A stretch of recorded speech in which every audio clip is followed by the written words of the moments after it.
Hi there, this is Ronnie coming at you with possibly controversial video. I really hope not, because quite frankly it shouldn't be. I've seen a quote from a game store. I won't mention it. A game store, and it's a customer giving their views on that game store. I'm going to read it out in full, and as a springboard to a topic. So let me just read this first. Okay, here is my 2 cents. You do have a beautiful store, but sadly, I felt when I came in, I was not welcome. The person was the straight white male. I am not a 5th edition player, and I certainly didn't like Pokemon or any of the emasculating games Asia offered that you currently sell. Maybe not enough of. There simply is nothing there for me except a good cup of coffee. There are no old school style games or even gamers that would attract a crowd with money, and that is the crowd that created the gaming industry in the first place. Nor is there anyone that has any knowledge of the beginnings of role-playing. Maybe parents bring their kids and you want it to be a certain specific safe place, which is fine for kindergartens and such, but you are not a daycare. The feminism and girl power thing is also a bit off-putting to men that are your source of revenue, are being all in capitals.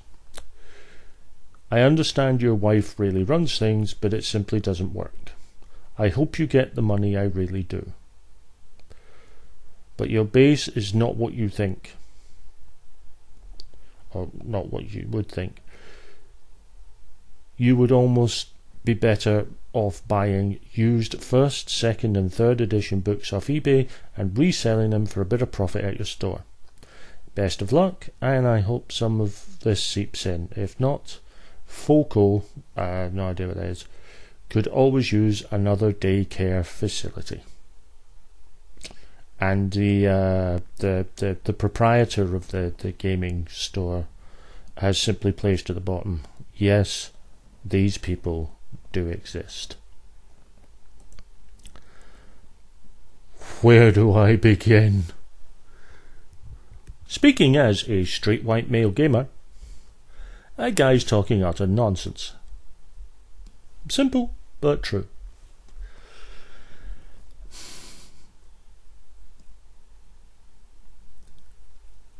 First edition has come and gone. In fact, it hasn't really been around since the early 80s. Then we have 2nd edition and 3rd edition, but they're all out of print now. We've had 4th and 5th edition D&D. But here's the rub, guys. Dungeons and Dragons is not the only RPG out there. It might be the biggest game in town, but it's not the only game in town.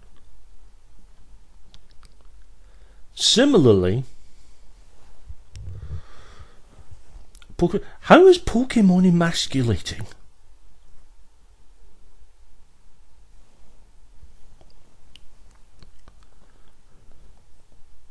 I mean, I don't play Pokemon. I don't play Pokemon. I don't play Yu-Gi-Oh! I haven't played Magic in years. Right.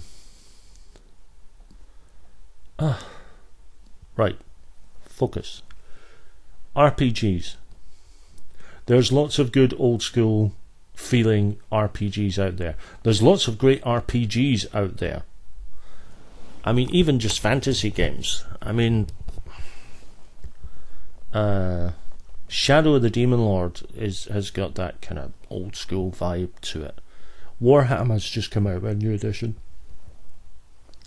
There's nothing to stop you, if you're determined to have a D&D game, from buying 5th edition and just converting the oldest and out. In fact, from what I gather, someone's actually been on DriveThru RPG converting old classics Wizards are converting old classics and so on to fit with 5th Ed.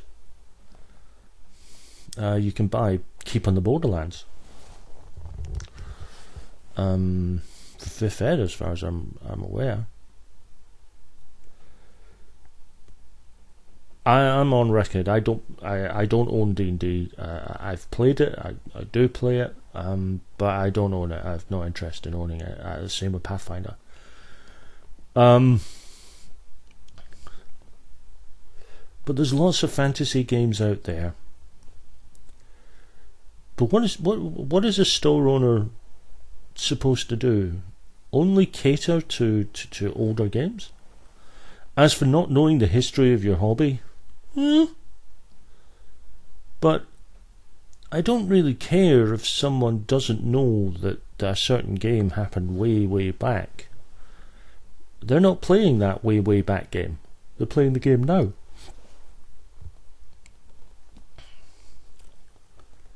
This notion that you have to know the history of your hobby. No, you don't. It's nice. Chat to people. Card games, board games, hundreds of them, thousands of them. To say that, most game stores today probably make a good bit of their money out of tournaments and promotions and so on for some of the bigger card games out there. There's no doubting it. There's no getting round it. They probably make a heck of a lot of their money, not from people like me so much, other than buying cups of coffee and so on, or hot chocolates in my case. But from buying the latest set for their various card games, buying their latest. Some booster packs and so on. Buying individual cards if you happen to do, singles. And paying into tournaments.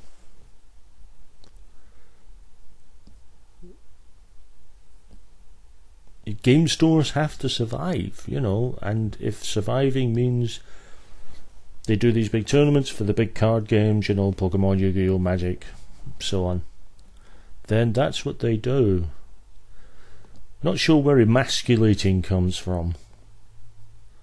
I don't suddenly feel my genitals in danger because of Pokemon or Yu-Gi-Oh or Magic being played in a store.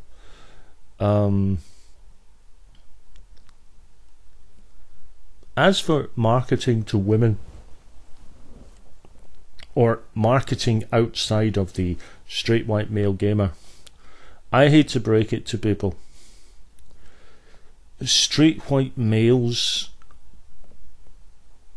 may be a big part of the gaming audience, but we're not the only ones. And more importantly,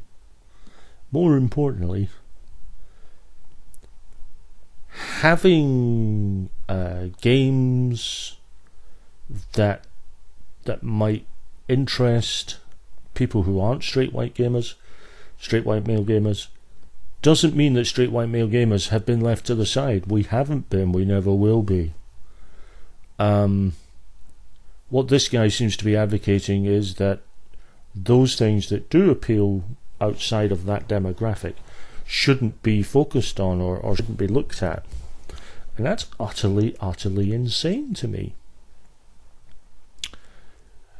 As a GM, I am privileged with the fact that over the years, at my table, not only at my local game store, but at home, and I have gamers who have not been white. I have been gamers who have not been male. I have gamers who have not been straight. Remains that way to this day, actually. And my games have been the better for it.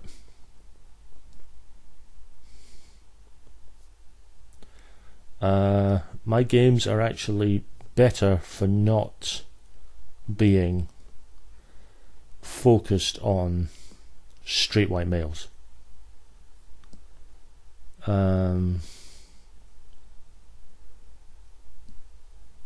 I don't get this guy. I think he's a bit silly.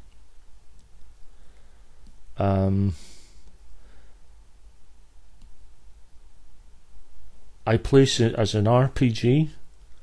I place for evidence Blue Rose, which is a game that straight white male gamers can get into. I know it. Why do I know it? Because I own both editions. But it can because of its ideology and standpoint, it embraces other genders, it embraces other races, it embraces hate that term, ethnicities. It embraces other sexualities, and quite frankly, yay.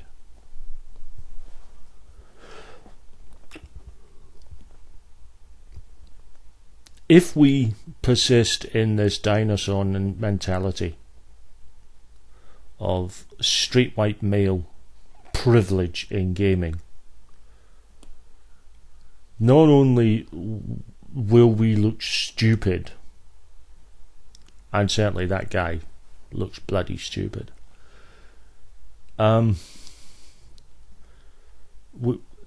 such people open themselves up to ridicule,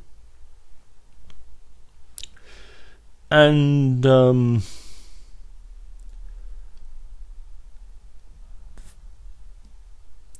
they make the whole hobby look bad, because they make us look like dinosaurs rather than what we should be, like the hobby, progressive.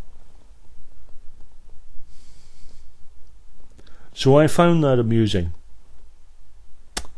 But there's a serious point behind it, for me, is that I'm glad gaming isn't just about straight white male gamers, if it ever really was. I'm glad it appeals to other genders, other ethnicities, other sexualities. And speaking as a straight white male gamer, appealing beyond just that demographic, it's a good thing.